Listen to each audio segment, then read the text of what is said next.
So I got a 55 Ford with a 3 on the tree, and I have put in a floor shifter. And so now I'm going to pull out the factory steering wheel and put in a chrome one with power steering. These are 1/2-inch bolts right here, come right out. Mine weren't. Mine came out easy, thank God.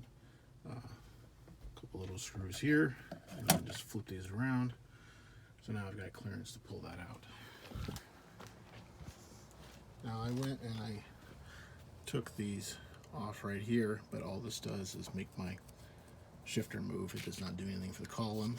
Took this bolt out and slipped this up. I still can't pull that out.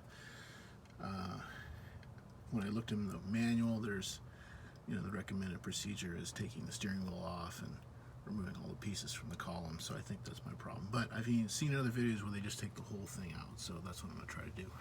So now hit the drag link.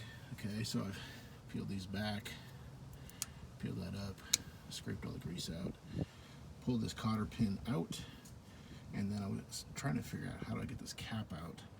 And what I found was I have this little crowbar. It is a perfect fit right in there. Look at that, perfect fit. So once I sprayed some of my handy duty penetrating oil on there, it let it sit for 5 minutes. It came out pretty easy with this Stanley crowbar nail remover. And so now the manual says once you get that cap off, there should be a nut, and that comes out. And then they tell you to crank the steering wheel so that this goes that way, and that'll help you get this off. So we'll see how that goes.